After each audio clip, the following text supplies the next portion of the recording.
Israel ஈரானிடையே மீண்டும் போர் தீவிரமடைந்துள்ள நிலையில் ஈரானுக்கு பயணம் செய்வதை தவிர்க்குமாறு இந்திய மத்திய அரசு பயண எச்சரிக்கையை விடுத்துள்ளது. இன்றைய பார்வை நிகழ்ச்சியுடன் இணைந்திருக்கின்றீர்கள். லெபனான் மீது இஸ்ரேல் தொடர் தாக்குதல் நடத்துவதால் இஸ்ரேல் விமான தளங்களை குறிவைத்து ஈரான் ராணுவம் ஏவுகணை தாக்குதல் நடத்தியது. இதற்கு பதிலடியாக ஈரான் நகரங்களில் இஸ்ரேல் போர் விமானங்கள் குண்டு வீசின. இருதரப்பு இடையே மீண்டும் தீவிர போர் ஏற்படும் சூழல் ஏற்பட்டதால் ஈரான் மற்றும் இஸ்ரேல் தாக்குதலை நிறுத்த ஜனாதிபதி ட்ரம்ப் வேண்டுகோள் விடுத்துள்ளார். லெபனான் மீது இஸ்ரேல் தாக்குதல் நடத்தி வருவதால் அமெரிக்கா ஈரானிடையே அமைதி ஒப்பந்தம் ஏற்படுவது பாதிக்கிறது என அமெரிக்க ஜனாதிபதி ட்ரம்ப் குற்றம் சாட்டினார். இதற்காக இஸ்ரேல் ஜனாதிபதி நெதன்யாகுவையும் ஜனாதிபதி ட்ரம்ப் கண்டித்தார். ஆனாலும் ஹிஸ்புல்லா தீவிரவாதிகளுக்கு எதிரான தாக்குதலை இஸ்ரேல் நிறுத்தவில்லை. லெபனான் தலைநகர் பெய்ரூட் தென்பகுதியை ஆக்கிரமித்து முன்னேறி வரும் இஸ்ரேல் ராணுவம் எச்சரிக்கை விடுக்காமல் தொடர் தாக்குதலை மேற்கொண்டு வருகின்றது. இஸ்ரேலின் இந்த நடவடிக்கை மத்திய கிழக்கில் முழு அளவிலான போரை ஏற்படுத்தும் என ஈரான் எச்சரிக்கை விடுத்திருந்தது.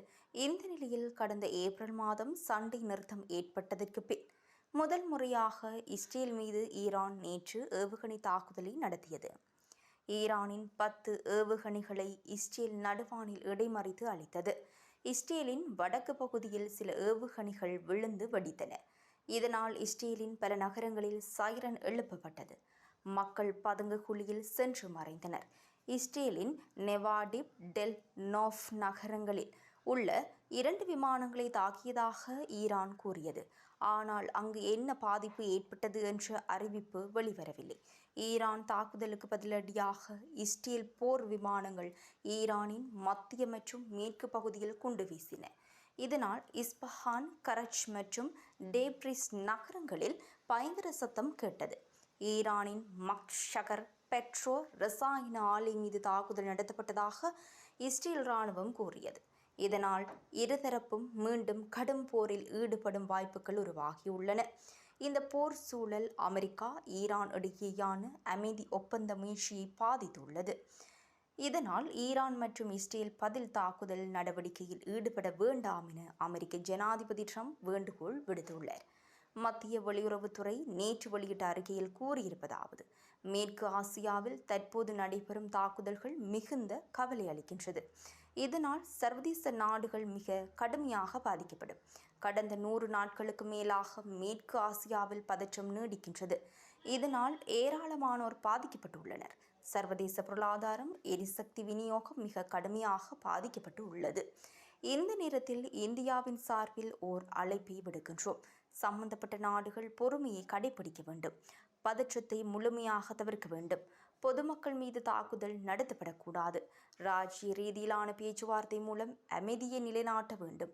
இவ்வாறு இந்திய மத்திய வெளியுறவுத்துறை தெரிவித்துள்ளது. ஈரானும் இஸ்ரேலும் நேற்று பரஸ்பரம் கடுமையான தாக்குதல்களில் ஈடுபட்டன. அப்போது ஈரானை ஒட்டிய ஹோர்முஸ் ஜலசந்தி வழியாக மேரிவெக்ஸ் என்ற எண்ணெய் கப்பல் சென்று கொண்டிருந்தது.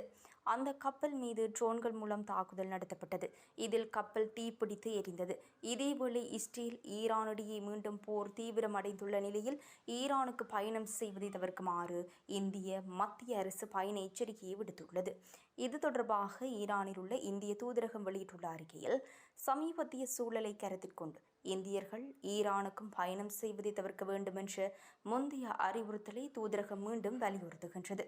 தற்போது ஈரானில் உள்ள இந்தியர்கள் கிடைக்கக்கூடிய போக்குவரத்து வசதிகள் மூலம் நாட்டை விட்டு வெளியேறுமாறும் அறிவுறுத்தப்படுகிறார்கள் என தெரிவிக்கப்பட்டுள்ளது. லெபனான் மீது இஸ்ரேல் நடத்திய தாக்குதலுக்கு பதிலடியாக ஈரான் இஸ்ரேல் மீது ஏவுகணைகளை கொண்டு தாக்கியது. இதையடுத்து இஸ்ரேலும் ஈரான் மீது தனது தாக்குதலை தீவிரப்படுத்தி உள்ளது. ஈரான் இஸ்ரேல் இடையே மோதல் தீவிரமடைந்துள்ளதை அடுத்து மத்திய அரசு இந்த பயண எச்சரிக்கையை வெளியிட்டுள்ளது. ஏற்கனவே நேற்று முன்தினம் வெளியிட்ட அறிக்கையில் ஈரானில் உள்ள இந்தியர்கள் அடுத்த 48 மணி நேரத்திற்கு தாங்கள் இருக்கும் இடத்திலேயே இருக்குமாறு அறிவுறுத்தல் வழங்கப்பட்டது.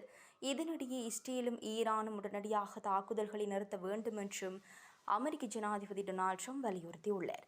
இது தொடர்பாக அவர் வெளியிட்டுள்ள ட்ரூத் சமூக ஊடக பதிவில் இஸ்ரேலும் ஈரானும் உடனடியாக தாக்குதல்களை நிறுத்த வேண்டும் என தெரிவித்துள்ளார்.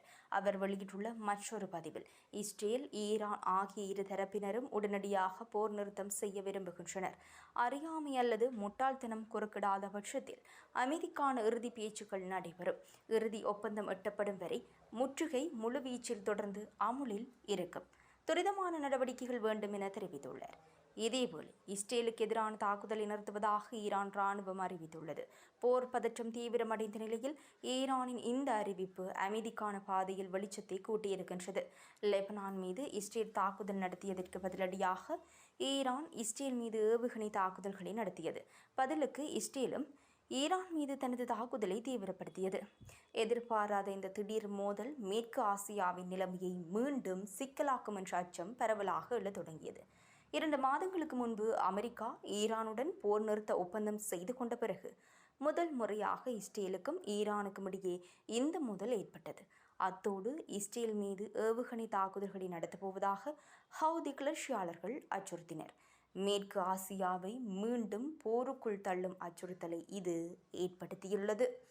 இந்நிலையில் இஸ்ரேலும் ஈரானும் உடனடியாக தாக்குதல்களை நிறுத்த வேண்டும் என்று அமெரிக்க ஜனாதிபதி டொனால்ட் ட்ரம்ப் வலியுறுத்தினர். இது தொடர்பாக அவர் வெளியிட்ட ட்ரூத் சமூக ஊடக பதிவில் இஸ்ரேலும் ஈரானும் உடனடியாக தாக்குதல்களை நிறுத்த வேண்டும் என வலியுறுத்தியிருந்தார். மேலும் அவர் வெளியிட்ட மற்றொரு பதிவில் இஸ்ரேல் ஈரான் ஆகிய இரு தரப்பினரும் உடனடியாக போர் நிறுத்தம் செய்ய விரும்புகின்றனர். அறியாமை அல்லது முட்டாள்தனம் குறுக்கிடாத பட்சத்தில் அமைதிக்கான இறுதி பேச்சு நடைபெறும்.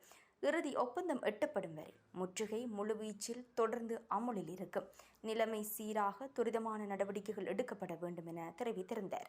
இந்த அறிவிப்பை அடுத்து இஸ்ரேல் மீதான தாக்குதலை நிறுத்துவதாக ஈரான் ராணுவம் அறிவித்துள்ளது.